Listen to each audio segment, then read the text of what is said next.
Welcome back to Season 6 of Time to Change.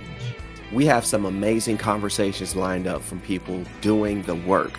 I'm excited for those and the change that it'll hopefully spark. I can't wait to jump in. So let's get started. Welcome back to Time to Change. Down here below in this corner, he's normally over here. Look at how this worked out. I don't know how this worked out. Dom Jones in the house.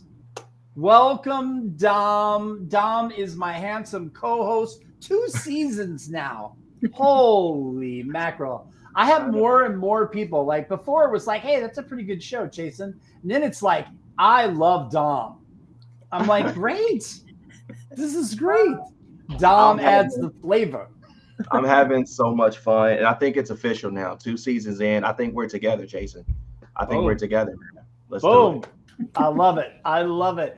In the house today, Jenlyn, the unique new beauty norm, the creator of Aura Disrupta.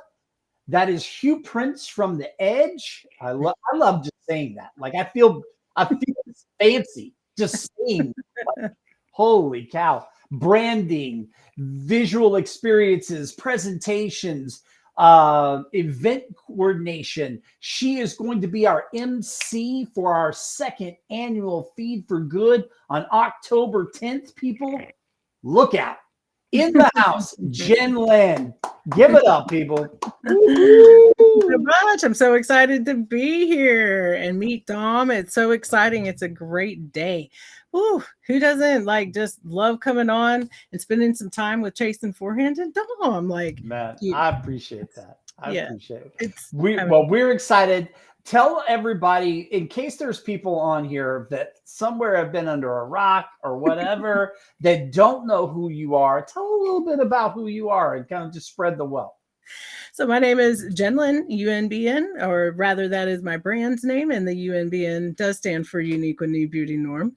And I am the creator of Avant-Garde Branding, and so I'm neurodiverse and I create neurodiverse worlds. So your favorite kind of frequency about yourself might be a color, it could be a taste, it could be a sound. And I help you be able to figure out what that is and actually put it to those different kinds of expressions so that it's a full embodiment, a full expression of who you are and what you at a soul level really represent, and how not only you want to be perceived in the world, but received. How do you want people to feel in your presence? And how do you want your brand and or your special project that you're working on and launch? How do you want that to feel? It's multi-layered and immersive of bringing in the full person into the experience. I love all of that. I've been able to see you just do all kinds of really outstanding, creative, funky, I mean, not even outside the box. Like there is no box. There's just you and this creative energy and force, and watching it happen, you're just like, what am I experiencing right now? What is that? What is going on with that? So I love it. And I love how, more importantly, how you show up, not only for your clients, but how you show up for the universe around you. And I think that has a lot to do with your background and experiences. So tell us a little bit more about your background, because that's created who JD is. Yeah. And how you've come to this place. Absolutely. I was a paramedic firefighter for 15 years. And in that service, really learned how to bring things like mindfulness into my life in a creative way, in a fun way, and something that really actually worked for me was something I could really wrap around. And I myself see the world in colors and, music. I see it. I don't just hear it. I see it. I feel it. And so to be able to bring all of those little pieces into just my everyday life, even then, as a way to sort through and process bad calls very specifically, right? And different things that that you kind of see and experience, especially over time, and being able to make sure that for me that was such an forefront part of my life meant through me. So it really did become about expressing and feeling myself through art, through smell, through material, through the air that I'm breathing, the nuances that I'm creating as someone is walking into my presence, and through in through the door and into my space, and really understanding I'd always kind of done that. But when we do something like that and it's so natural to us, we don't always necessarily understand the impact that it has. But then when we can start leaning into that and really just getting playful and curious about what that does look like and what does it sound like, and what if your laughter tastes like honey to me, right? And what if it sounds like that or feels like that to somebody else? And how can we express that in a way that changes and transforms the experience, that and the depth of experience that you're able to have with somebody, which is what it's all about. When you're looking at life and death and sickness and illness and disease every day, it's not very long before you really dig into those things that are just important, and they're soul driven. And that's where you come from, and there's no limit there. Wow, that's so many interesting thoughts. I'm not gonna lie, you got me mentally hung up when you said if your laughter tastes like honey, and I was trying to figure out what sort of taste would be ascribed to Chason's laughter. I don't know if it's honey. I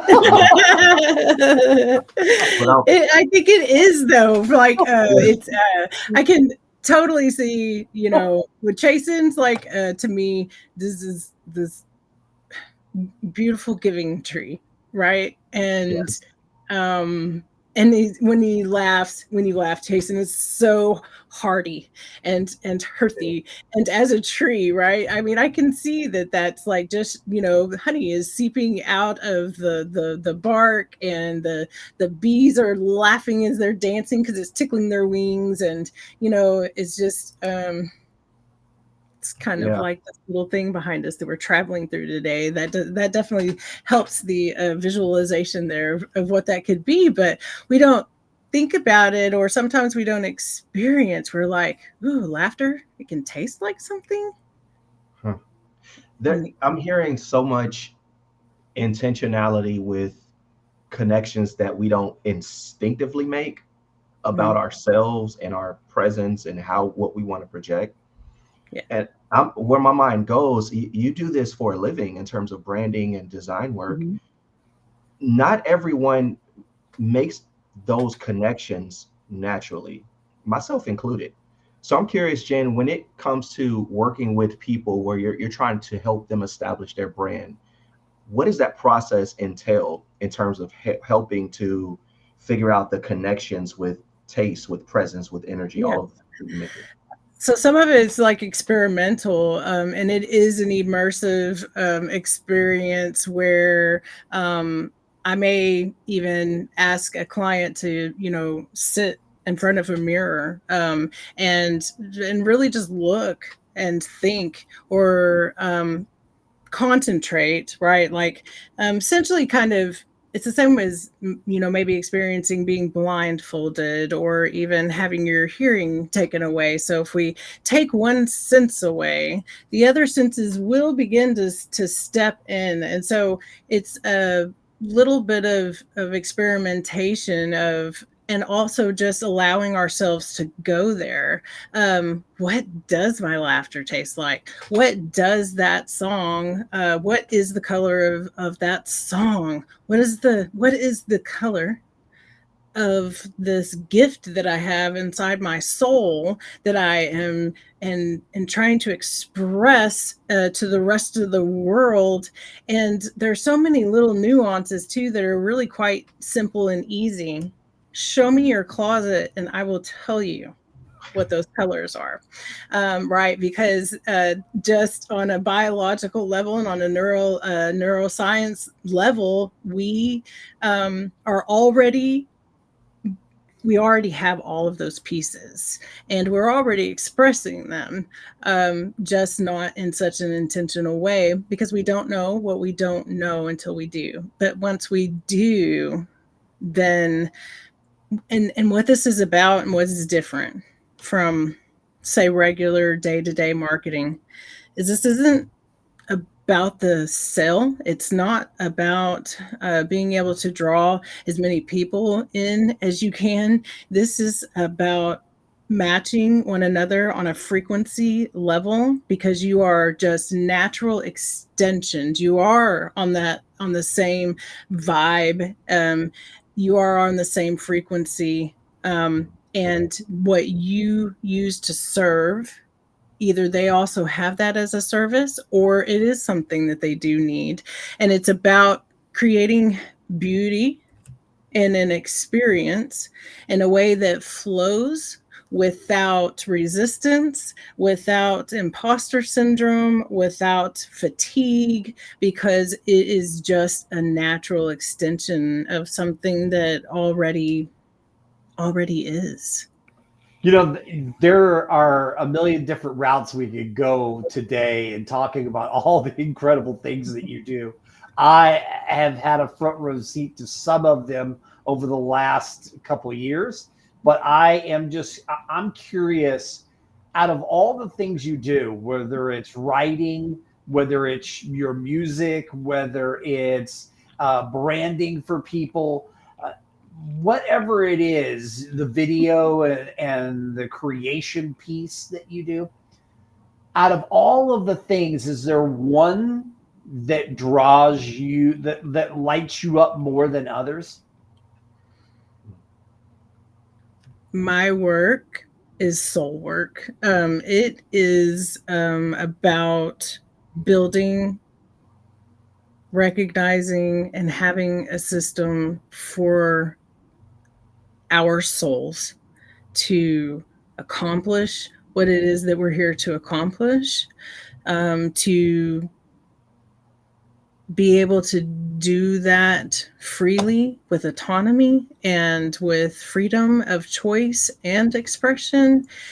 It is about identity and identification, that with each one of us, that we are more, and that we can become more, and that there's this beautiful unfoldment that we call life, that if we choose to wrap it in buttercup gold and throw a little glitter on it, it becomes something that's truly ethereal, and it becomes magnetizing and charismatic and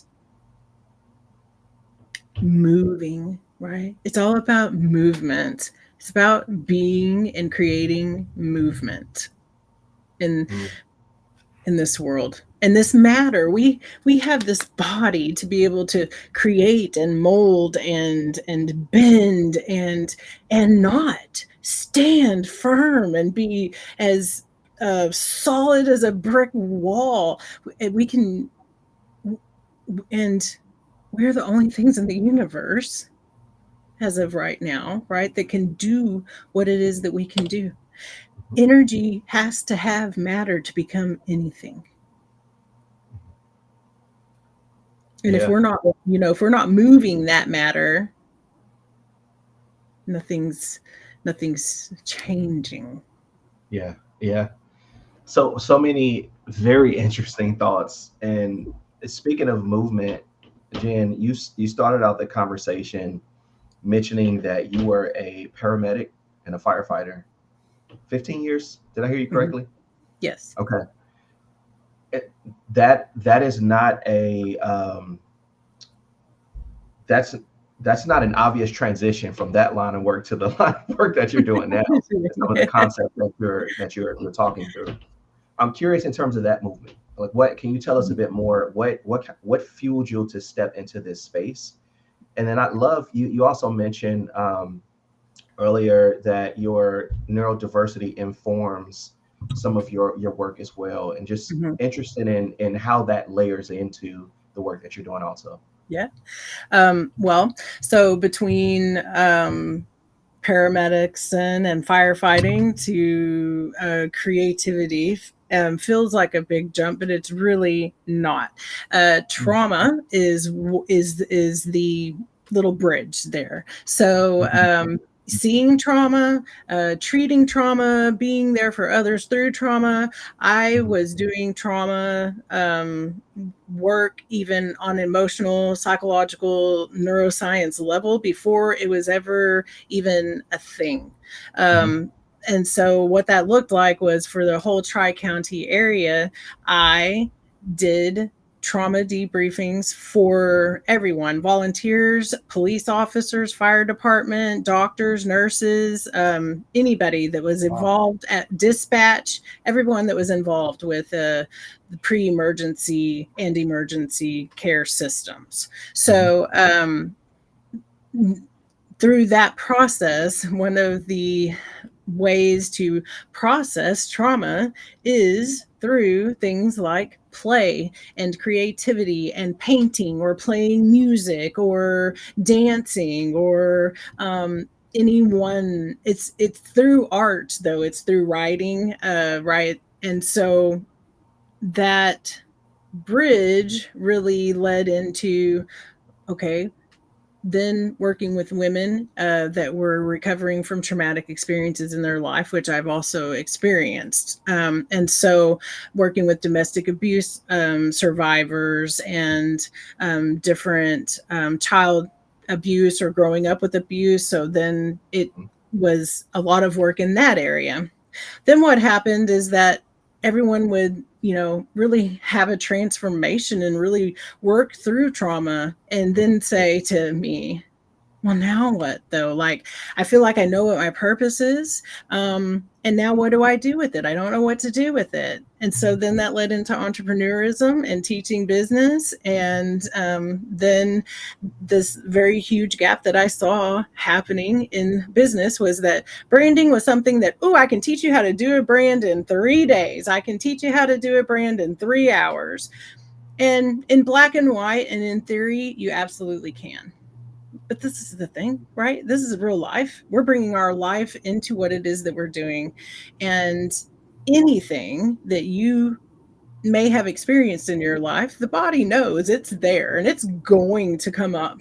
And so if we can learn how to process that, if we can learn how to question that, if we can learn how to get curious, if we can learn techniques to work through it as we're going to be successful. So branding as a whole is the foundation and the pillars and the very core of what it is that you're creating. And 3 days isn't it. 3 days is not enough to even connect to that. In 3 days, you're going to still walk away thinking your values are the values that your daddy gave you, that your church gave you, right? That they're not even your values, because nobody that I have ever worked with has walked out with the same connection to themselves and what their values are. And if we don't know what our values are, we cannot build movements that are going to be successful and that are going to grow. If you are not rock solid in that, nobody else is going to be able to pick up your vision and be able to carry it successfully. You have to know what it is and how to talk about it, and how to express it in the appropriate ways. Otherwise, you're always going to be kind of doing this dance back and forth of a lot of pivoting where you don't need to. Wow. One of the things you talked about, and you know, if it is uncomfortable, we don't have to dive in deep. But I will say this as someone who just recently told my why to a room full of people in a forum that, I mean, it was a safe space because I knew half the people, and it was a fundraiser for us. But I finally told my story in 15 minutes or less. It actually was 18 minutes. My wife recorded it. But I've heard bits and pieces of your story, and you talking about some of the different trauma things that have happened in your life over the last couple of years as I've gotten to know you. I know that has to, from the work that you've done and from the experiences that you've had outside of being a firefighter and someone who is, you know, dealing with trauma in that, and the physical trauma that people were having. How have you been able to connect those two pieces into this work and still for yourself made good space to heal and allow that to replenish you? Every day it starts with me and it ends with me, and it is about me. In the sense that I check in with myself often. We have such a warrior spirit, and it's such a naturally that we want to fight, right? We're warriors, and I certainly was one. You know, I'm going to take out anything that's coming after me to hurt me, and I'm a protector, and I always have been. And so, when I started that journey with sickness and illnesses, it was that coming from that space of I'm going to win. It's just like when we hear of a cancer diagnosis, somebody's like, well, we're going to beat cancer, right? We're going to beat cancer down. We're going to beat it. And that did not and was not working for me at all, because I was only beating me. I was only beating myself down. I was only, instead of going about it as a new relationship, a new language and within my body to learn, I was in defiance. So everything was, oh no, I'm not gonna, I hear you telling me, body, that you want me to do that, but not gonna do it, because guess what? I'm in charge here. And then you learn you're not so much. And so, okay, let's have a conversation then. And I learned the language, and I learned what it is that my body needs. I learned why my body adapted these languages to be able to speak to me in. And I live my best life despite, and it's not really even despite of, it's because it's with. There is no separation. I invite my lupus to the table to sit and share my life with me just as easily as I would invite Yeshua to come sit at my feet. Because there's no separation for me. And so I don't judge. I love. I don't resist. I accept. I dance. I push and pull, and you just learn to do that. And so, because I understand what my needs are, I'm able to separate other people's needs and tell the difference and leave space in between for them to combine but not become, right? And so things don't stick. If it were, they don't stick. It's just in with love and out with gratitude, in with love, out with gratitude. And that's how I've learned to live my life in that space. Wait, it's just like you can hear a pin drop and the microphone all at the same time, like a pin and the mic. Boom. Mm-hmm. And a perfect place for us to kind of wrap it up and say how grateful we are that you're in the house today and with us, and how grateful I am to be able to have met you and to have been able to spend some time with you and be able to watch as you blossom and grow and do the things that you do. And it's you're amazing. So it's awesome to see it happening. Oh my goodness, Dom. What an incredible guest today. Yeah, really enjoyed it. And maybe on a last note, you mentioned you're going to be emceeing something with Chason coming up. Yeah. Chason, I don't know the timing of when this will air compared to the show, but we'd love to hear more about that.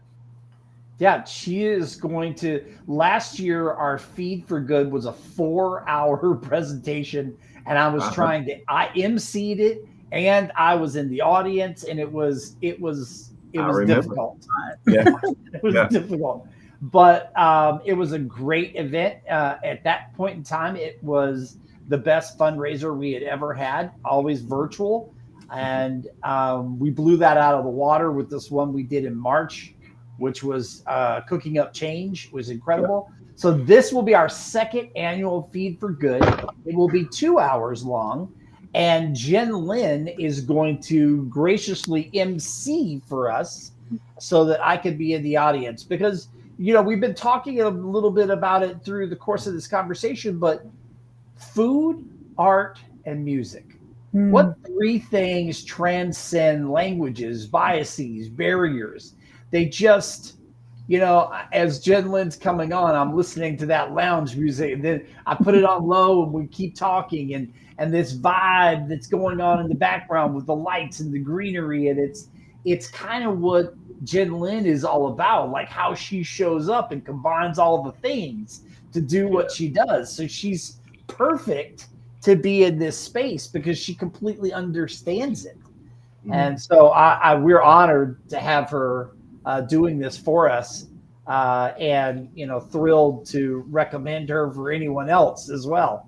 But yeah, so that's October 10th, and yeah, I'm excited, very excited for it. Me too. I can't wait. It's going to be so much fun, and you are going to like knock your fundraisers out of the water again. That's what's going to happen on October 10th. That's what's happening in the house. Oh my goodness. Wow. And Jen is going to be the first one to see the the edited version of my speech, because Jen is one of she is one on our YouTube channel. She is one of our members. Mm-hmm. She was the very first member.